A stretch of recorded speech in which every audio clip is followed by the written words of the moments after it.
I'll start by offering a prayer to the Sanctuary.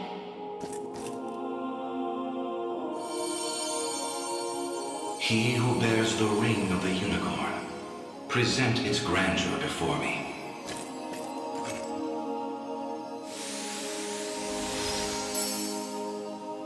Progeny of the late Pontifex Errant, you have done well in guiding the Savior to this sacred hall. You know of me? I do. Your father, under compulsion of Baltro's magic, destroyed the seal sheltered upon these grounds. A regrettable fate indeed. Excuse me the question, wise sage.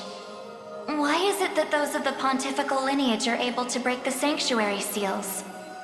'Tis a tale even older than the Orthodoxy itself. But that's over 800 years. Indeed. I speak of ancient Zenoira and their sorcerer's quest for might beyond mortal bounds. A pursuit which brought them to Palavia and the holy power of the almighty unicorn.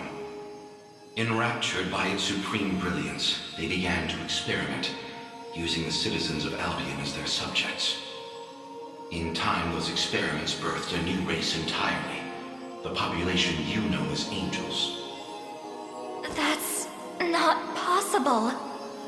Yet their only distinguishing feature were the wings on their backs, a mark of failure for the sorcerers who conceived them. The experiments continued unceasingly, but only one success emerged. A man capable of divine wonder. The first Pontifex. Yes, and the gift he bore was the means to lay wandering souls to eternal rest. But how does that relate to the seals? The purpose of Fevroth's Sanctuaries is twofold. The first is to soothe the vengeful spirits of old Zenoira. The second is to accumulate an energy most sacred, the power of cleansing. Galerius impelled your father to set loose the souls bound to this sanctum, to break its seal as you know it. In so doing, he divested these grounds of one of their vital duties. But the other, the power of cleansing housed within, still remains undefiled by wicked intent. My father must have foreseen the breaking of the seals all those years ago. Which explains why he asked you to one day guide me here. To impart the power of cleansing upon my ring, so that we may stop Galerius before it's too late.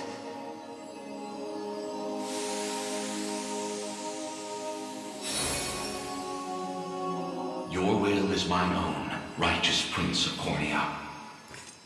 The ring's gotten stronger, Elaine. I can feel it. Ringbearer, the Sanctuaries of Fevroth further seek your call. Deliver your presence unto each in turn, that we may aid you when the fated time arrives.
Apologies for asking this of you, Elaine.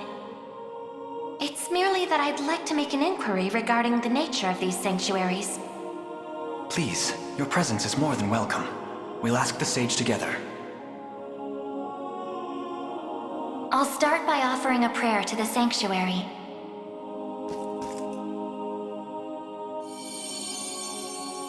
He who bears the ring of the unicorn, present its grandeur before me.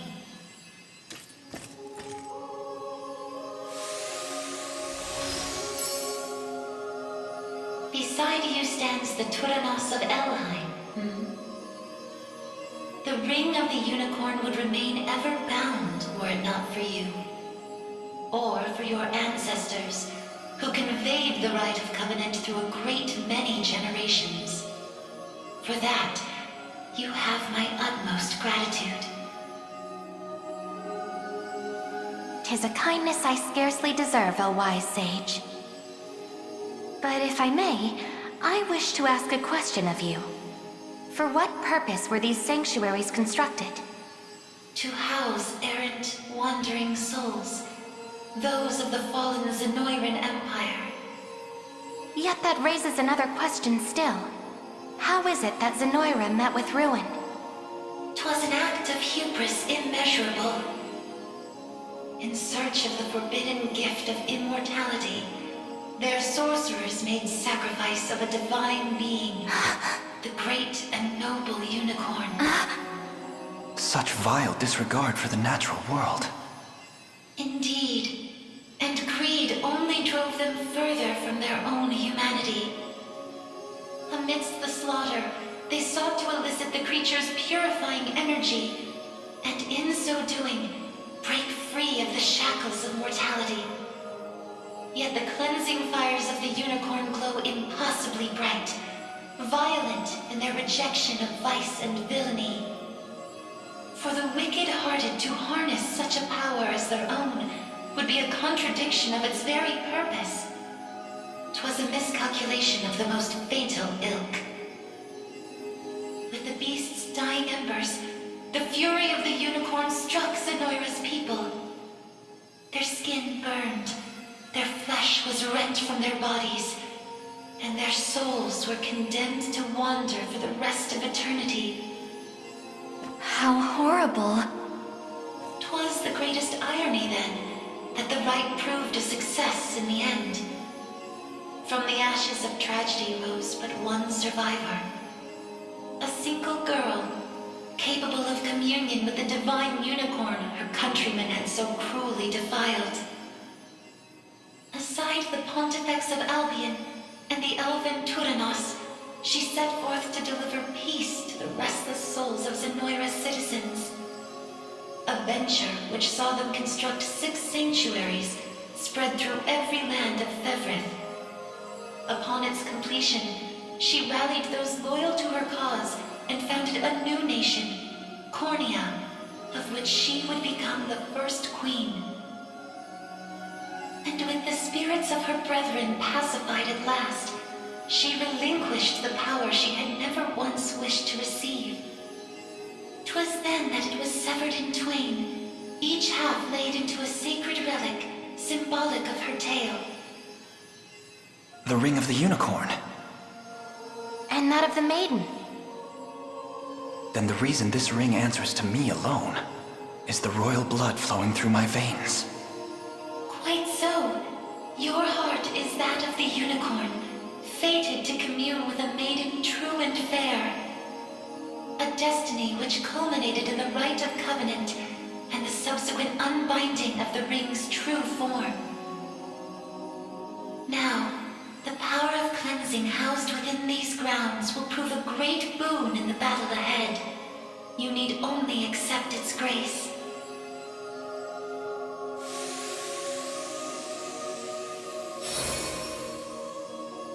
Your will is mine own, righteous Prince of Cornea. The ring's gotten stronger, Elaine. I can feel it.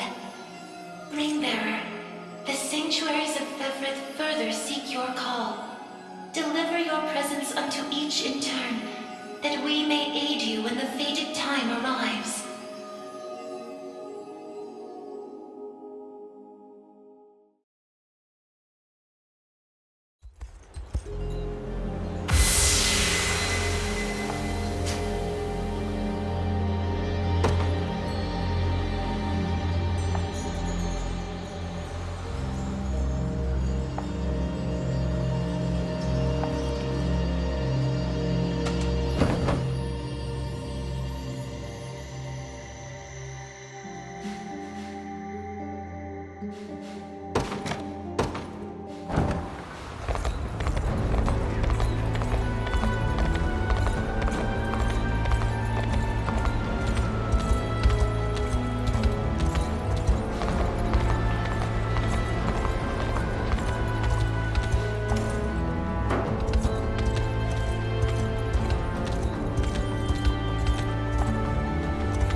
Forgive me for prying, Berengaria, but why have you asked to join us here?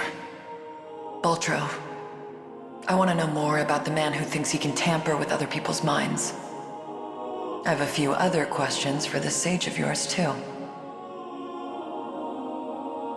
I'll start by offering a prayer to the Sanctuary.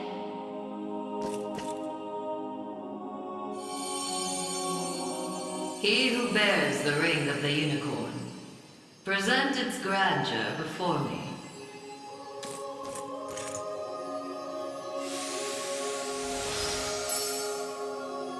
Excellent. Hope you're in the explaining mood, Sage. There's a sorcerer working with Galerius. Goes by the name Baltro. What can you tell me about him? The man was a true prodigy, if ever one has deserved the title. His aptitude for magic was, in a word, peerless. A gift he employed with little concern for sense or morals. 'Twas through that disregard that he birthed arts as magnificent as they were monstrous. The rite of channeling chief among them. Is that how the devil still lives? By possessing the body of another?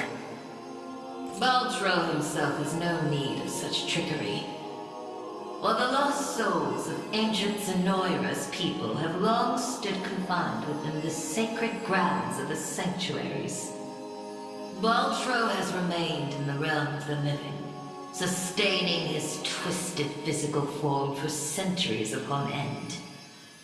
The lone survivor of a fallen empire. But if those souls have been locked away, how exactly was he able to summon them? With the crystal of transference, of course. A potent medium capable of circumventing the barred gate to the beyond.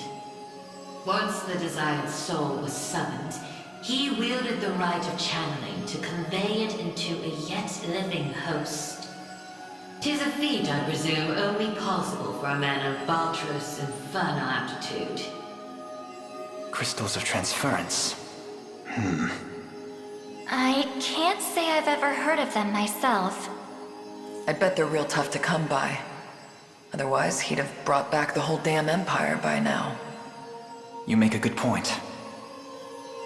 I've got one more question for you, Sage. This armor I'm wearing, it's not the only set. There was another up in Albion recovered from the Sanctuary when Zenoira first started knocking.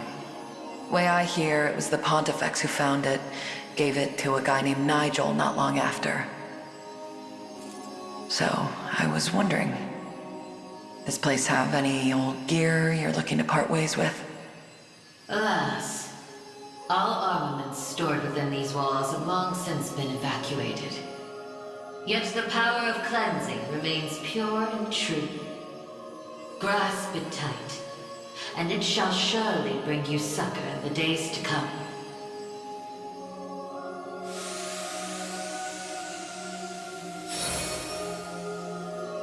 Your will is mine own, righteous Prince of Cornea. The ring's gotten stronger, Elaine. I can feel it. Ringbearer, the Sanctuaries of Fefrith further seek your call. Deliver your presence unto each in turn, that we may aid you when the fated time arrives.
Sorry for making you drag us along like this. Please, there's nothing to apologize for. I take it you have a question to ask.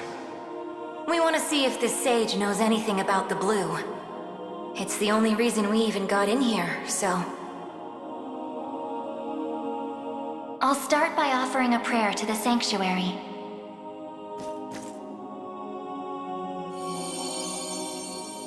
He who bears the ring of the unicorn, present its grandeur before me.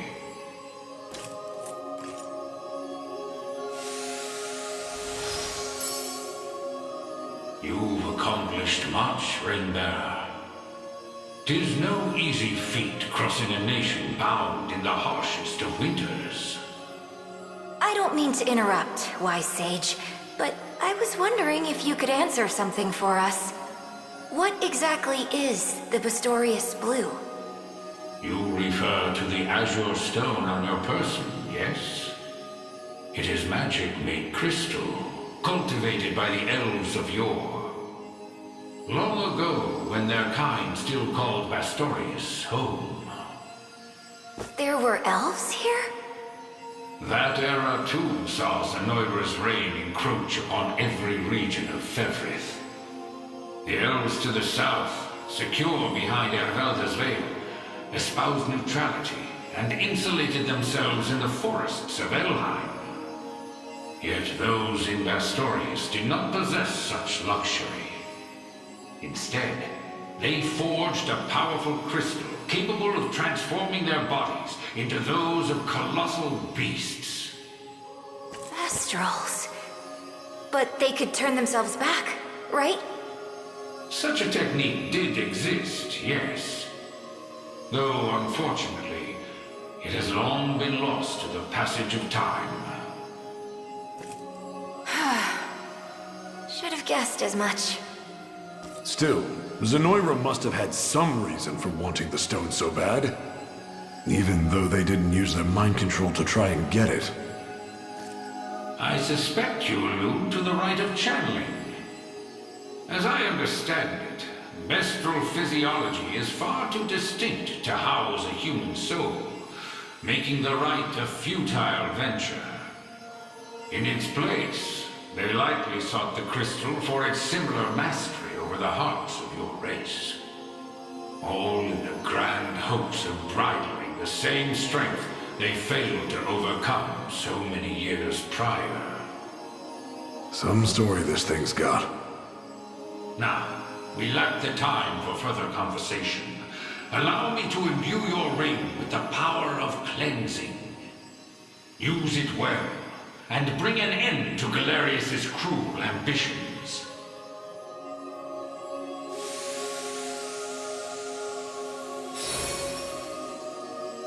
Your will is mine own, righteous Prince of Cornea.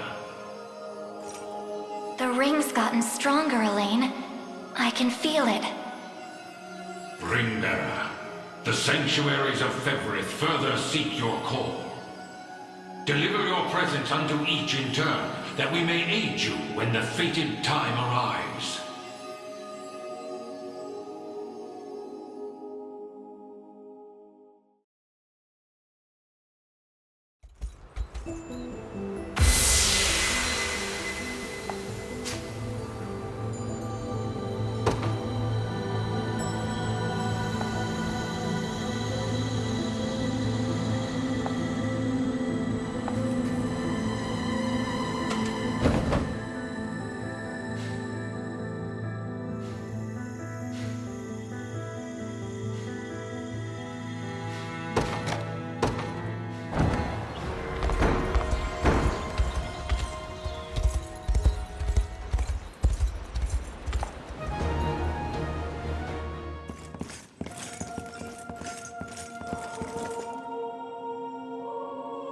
I'll start by offering a prayer to the Sanctuary.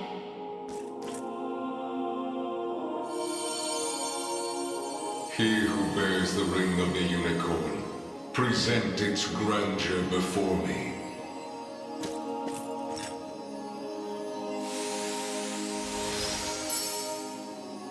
So the ring is restored at last. You have done well. If I may ask a question, you said that if we wish to match Galerius' might, we would first need to unbind the ring's power. But I wonder, why did you bid us return here after? That I may bestow upon you the power of cleansing, accumulated within these walls over the passing of centuries. Do you imply the renewed ring is not enough to defeat him? It is not.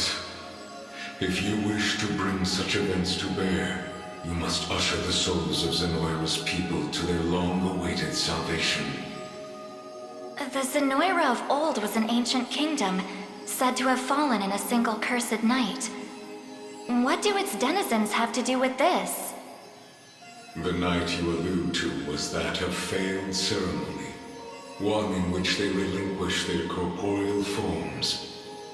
For countless years they suffered in discarnate agony, consigned to merely watch as a new world sprung forth from their own. As you may expect, the weaker-hearted among them succumbed first to madness, then to an unyielding, rabid lust for evil. 'Tis only by the power of the Sanctuaries that such wicked souls were put to slumber, sealed away in a realm known solely as the Beyond. And Galerius used me and my father to break that seal. Quite so. He has torn open the seam between the land of the living and that of the dead. A seam through which he shall unite their beings, till neither one is distinct from the other. Then we know now what Galerius seeks. To resurrect the souls of ancient Zenoira. Should he succeed, this world will be met with grave disaster. Yet that is why our sanctuaries exist. Make use of our strength and bring eternal salvation to the souls of the lost. Now, the power of cleansing housed within these sacred grounds will prove a great boon in the battle ahead.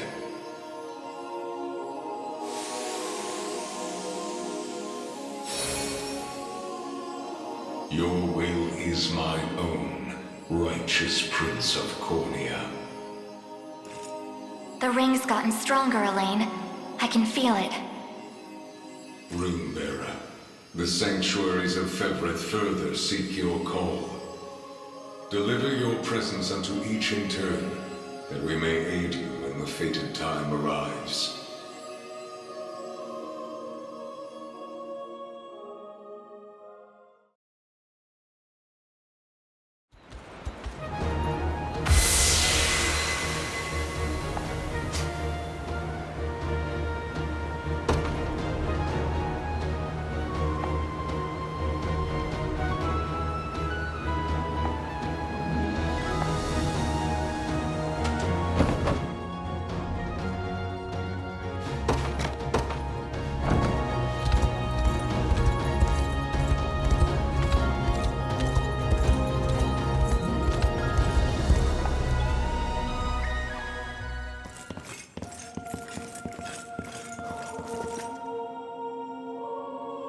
I'll start by offering a prayer to the sanctuary.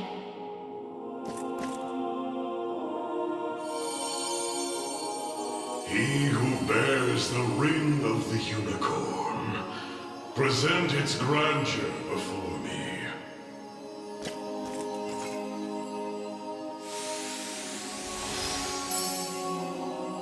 Your efforts are commendable indeed. I shall grant you my might, that Galerius' ambitions may at last be foiled. If you'll allow me a question first. Galerius asserts himself Emperor of the fallen Zenoiran Empire, but I wonder, do his claims ring true? They do. He is a man dangerous beyond all reason or belief. In truth, Zenoira's people were not born on Fevrith soil, but hail from another continent, beyond the Great Seas. Their populace enjoyed countless years of peace and prosperity, ushered in by magical advancements of the highest order. Yet, after a contested succession sparked civil war, the very magic which once enhanced their lives now stole them away instead. And by the day Galerius emerged victorious, Zenoira was naught but barren wastes, inhabited chiefly by the corpses of the damned. Faced with such cold conclusion, most would have considered him a king absent a kingdom. Yet Galerius would not be denied his reign. Mustering what few pitiful subjects remained in the realm of the living, he set off to seize a new shore as his own, Fevrith. Then the ancient Zenoira we're familiar with was actually an invading army from a far-off continent. The modest fiefdoms which dotted Fevrith could but thrash and flail beneath Galerius's insurmountable might. Only Elheim, shielded by the boughs of the divine Erhelda, was spared utter decimation. If that same conqueror now blights our lands as well, can we assume General Valmor was possessed by his soul? I don't believe we can. An energy so ineffably evil likely derives from something else entirely. How do you mean? Were he merely revived through the rite of channeling, slaying the host would banish his soul back to the frigid gates of the beyond.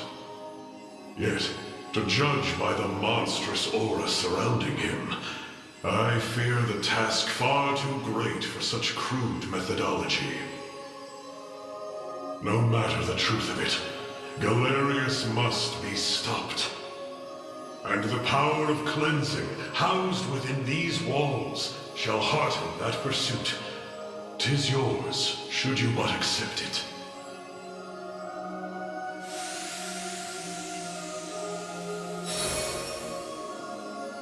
Your will is mine own, righteous Prince of Cornea. The ring's gotten stronger, Elaine. I can feel it. Ringbearer, your pilgrimage is fulfilled, and so too is the ring of the unicorn. Deliver your presence unto the decisive conflict, that we may aid you when the fated time arrives.